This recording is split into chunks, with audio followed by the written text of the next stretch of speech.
नमस्कार दोस्तों, आपका स्वागत है हमारे चैनल हिंदी साहित्य अड्डा पर। आप हमारे चैनल पर नए हैं तो चैनल को लाइक, शेयर और सब्सक्राइब करना बिल्कुल न भूलें। आज मैं पढ़ रहा हूँ जैनेंद्र कुमार द्वारा रचित कहानी पत्नी। तो चलिए चलते हैं बिना किसी विलंब के कहानी की ओर। शहर के एक और तिरस्कृत मकान, दूसरा तल्ला। वहाँ चौके में एक स्त्री अंगीठी सामने लिए बैठी है। अंगीठी की आग राख हुई जा रही है। वह जाने क्या सोच रही है। उसकी अवस्था 20-22 के लगभग होगी। देह से कुछ दुबली है और संभ्रांत कुल की मालूम होती है। एकाएक अंगीठी में राख होती हुई आग की ओर स्त्री का ध्यान गया। घुटनों पर हाथ देकर वह उठी। उठकर कुछ कोयले लाई। कोयले अंगीठी में डालकर फिर किनारे ऐसे बैठ गई मानो याद करना चाहती है कि अब क्या करूं। घर में और कोई नहीं है और समय 12 से ऊपर हो गया है। 2 प्राणी इस घर में रहते हैं, पति और पत्नी। पति सवेरे से गए हैं कि लौटे नहीं और पत्नी चौके में बैठी है। वह सुनंदा सोचती है, नहीं सोचती कहाँ है। अलस भाव से वह तो वहाँ बैठी ही है। सोचने को है तो यही कि कोयले न बुझ जाएं। वह जाने कब आ जाएंगे। 1 बज गया है। कुछ हो, आदमी को अपनी देह की फिक्र तो करनी चाहिए। और सुनंदा बैठी है, वह कुछ कर रही है। जब वह आएंगे तब रोटी बना देगी।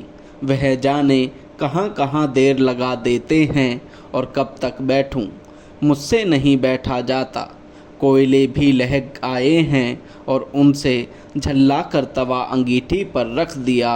नहीं, अब वह रोटी बना ही देगी। उसने जोर से खिंचकर आटे की थाली सामने खींच ली और रोटी बेलने लगी।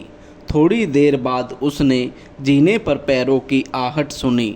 उसके मुख पर कुछ तल्लीनता आई। क्षण भर वह आभा उसके चेहरे पर रहकर चली गई और वह फिर उसी भांति काम में लग गई। कालिंदी चरण पति आए। उनके पीछे पीछे 3 और उनके मित्र भी आए। ये आपस में बातें करते चले आ रहे थे और खूब गर्म थे। कालिंदी चरण अपने मित्रों के साथ सीधे अपने कमरे में चले गए। उनमें बहस छिड़ी थी। कमरे में पहुंचकर रुकी हुई बहस फिर छिड़ गई। ये चारों व्यक्ति देशोद्धार के संबंध में कटिबद्ध हैं। चर्चा उसी सिलसिले में चल रही है। भारत माता को स्वतंत्र करना होगा और नीति अनीति, हिंसा अहिंसा को देखने का यह समय नहीं है। मीठी बातों का परिणाम बहुत देखा। मीठी बातों से बाघ के मुंह से अपना सिर नहीं निकाला जा सकता। उस वक्त बाघ का मारना ही एक इलाज है। आतंक, हाँ आतंक। हमें क्या आतंकवाद से डरना होगा। लोग हैं जो कहते हैं आतंकवादी मूर्ख हैं। वे बच्चे हैं, हाँ वे हैं बच्चे और मूर्ख। उन्हें बुजुर्गी और बुद्धिमानी नहीं चाहिए। हमें नहीं अभिलाषा अपने जीने की। हमें नहीं मोह अपने बाल बच्चों का। हमें नहीं गर्ज धन दौलत की। तब हम मरने के लिए आज़ाद क्यों नहीं है। जुल्म को मिटाने के लिए कुछ जुल्म होगा ही। उससे वे डरे जो डरते हैं। डर हम जवानों के लिए नहीं है।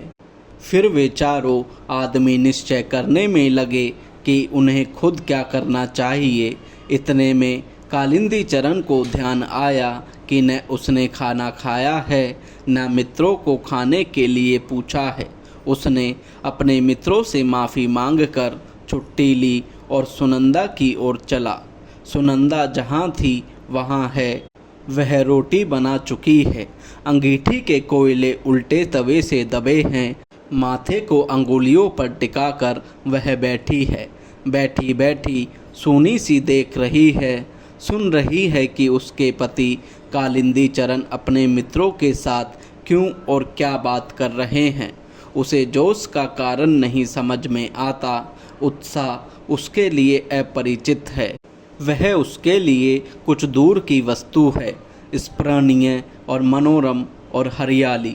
यह भारत माता की स्वतंत्रता को समझना चाहती है, पर उसको न भारत माता समझ में आती है न स्वतंत्रता समझ में आती है। उसे इन लोगों की इस जोरों की बातचीत का मतलब ही समझ में नहीं आता। फिर भी उत्साह की उसमें बड़ी भूख है।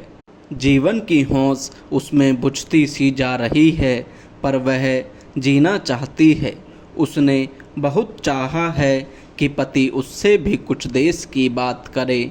उसमें बुद्धि तो जरा कम है, फिर धीरे धीरे क्या वह भी समझने नहीं लगेगी।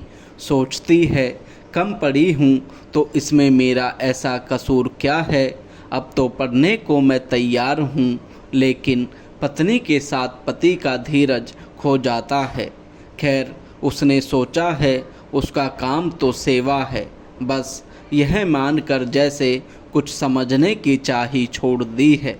वह अनायास भाव से पति के साथ रहती है और कभी उनकी राह के बीच में आने की नहीं सोचती। वह एक बात जानती है कि उसके पति ने अगर आराम छोड़ दिया है, घर का मकान छोड़ दिया है, जानबूझकर उखड़े उखड़े और मारे मारे जो फिरते हैं, इसमें वे कुछ भला ही सोचते होंगे। इसी बात को पकड़कर वह आपत्ति शून्य भाव से पति के साथ विपदा पर विपदा उठाती रही है। पति ने कहा भी है कि तुम मेरे साथ क्यों दुख उठाती हो, पर सुनकर वह चुप रह गई है। सोचती रह गई है कि देखो यह कैसी बात करते हैं। वह जानती है कि जिसे सरकार कहते हैं, वह सरकार उनके इस तरह के कामों से बहुत नाराज है। सरकार सरकार है, उनके मन में कोई स्पष्ट भावना नहीं है कि सरकार क्या होती है। पर यह जितने हाकिम लोग हैं, वह बड़े ज़बरदस्त होते हैं और उनके पास बड़ी बड़ी ताकतें हैं। इतनी फौज, पुलिस के सिपाही और मजिस्ट्रेट और मुंशी और चपरासी और थानेदार और वायसराय, ये सब सरकार ही हैं। इन सब से कैसे लड़ा जा सकता है? हाकिम से लड़ना ठीक बात नहीं है, पर यह उसी से लड़ने में तन मन बिसार बैठे हैं।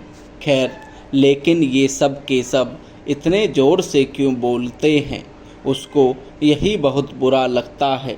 सीधे सादे कपड़े में एक खुफिया पुलिस का आदमी हरदम उनके घर के बाहर रहता है। ये लोग इस बात को क्यों भूल जाते हैं? इतने ज़ोर से क्यों बोलते हैं? बैठे बैठे इसी तरह की बातें सोच रही हैं। देखो, अब 2 बजेंगे, उन्हें न खाने की फ़िक्र है न मेरी फ़िक्र। मेरी तो खैर कुछ नहीं, पर अपने तन का ध्यान तो रखना चाहिए। ऐसी ही बेपरवाही से तो वह बच्चा चला गया।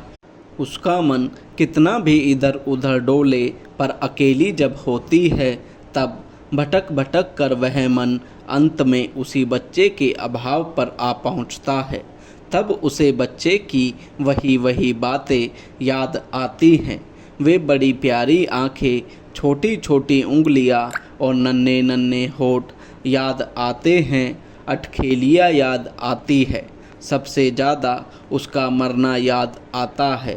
ओहो, यह मरना क्या है?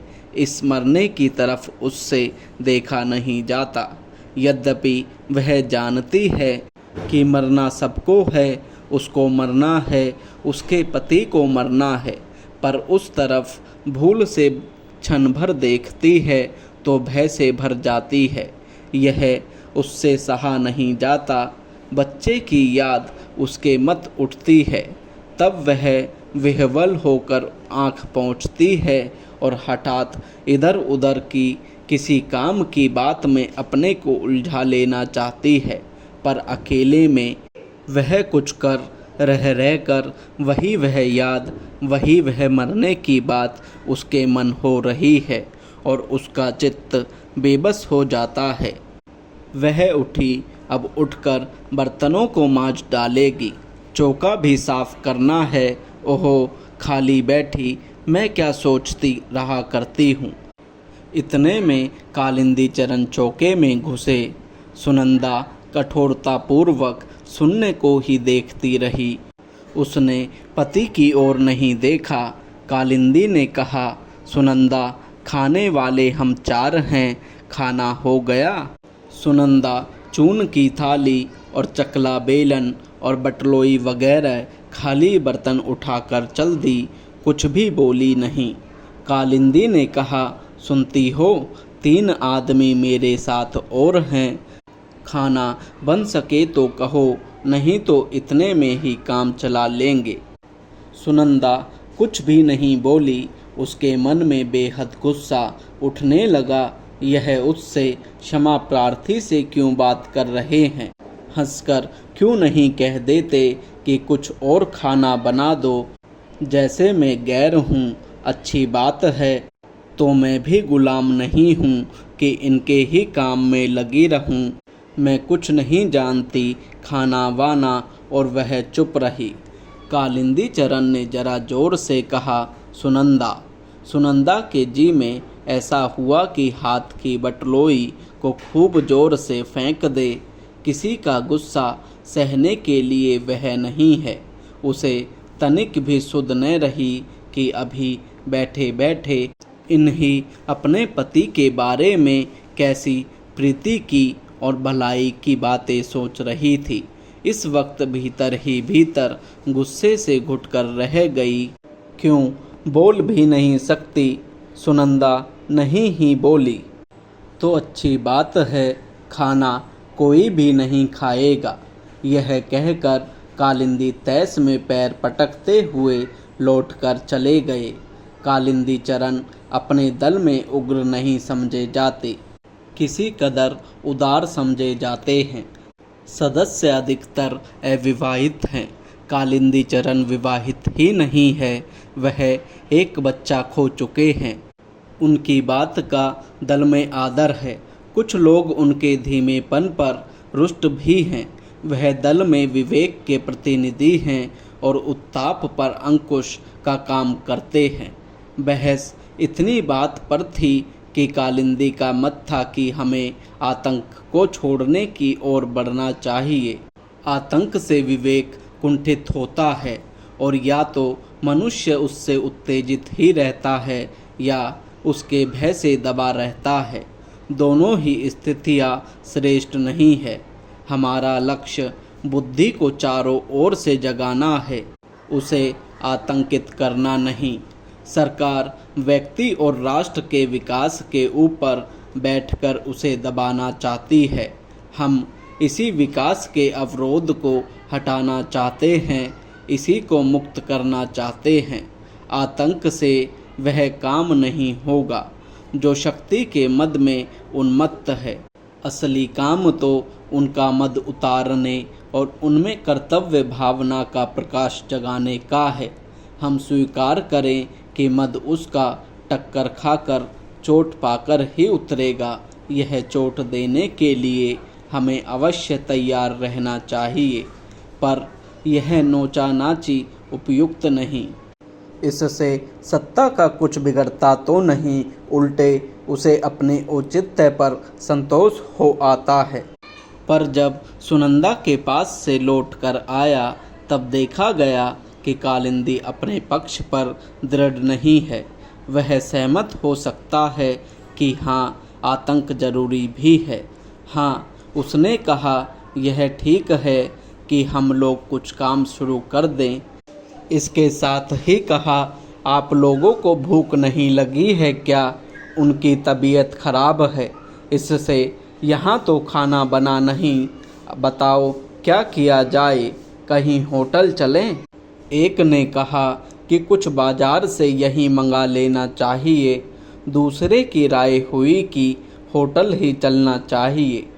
इसी तरह की बातों में लगे थे कि सुनंदा ने एक बड़ी थाली में खाना परोसकर उनके बीच ला रखकर वह चुपचाप चली गई। फिर आकर पास ही 4 गिलास पानी के रख दिए और फिर उसी भांति चुपचाप चली गई। कालिंदी को जैसे किसी ने काट लिया। तीनों मित्र चुप हो रहे। उन्हें अनुभव हो रहा था कि पति पत्नी के बीच स्थिति में कहीं कुछ तनाव पड़ा हुआ है। अंत में एक ने कहा, कालिंदी ने झेंप कर कहा, मेरा मतलब काफ़ी नहीं है। दूसरे ने कहा, बहुत काफ़ी है, सब चल जाएगा, देखूं कुछ और हो तो। कहकर कालिंदी उठ गया। आकर सुनंदा से बोला, यह तुमसे किसने कहा था कि खाना वहाँ ले आओ? मैंने क्या कहा था? सुनंदा कुछ न बोली। चलो उठा लाओ थाली, हमें किसी को यहाँ नहीं खाना है, हम होटल जाएंगे। सुनंदा नहीं बोली। कालिंदी भी कुछ देर गुम खड़ा था। तरह तरह की बातें उसके मन में और कंठ में आती थी। उसे अपना अपमान मालूम हो रहा था और अपमान असहाय था। उसने कहा, सुनती नहीं हो कि कोई क्या कह रहा है? क्यों? सुनंदा ने मुंह फेर लिया। क्या मैं बकते रहने के लिए हूँ? सुनंदा भीतर ही भीतर घुट गई। मैं पूछता हूँ कि जब मैं कह गया था तब खाना ले जाने की क्या ज़रूरत थी?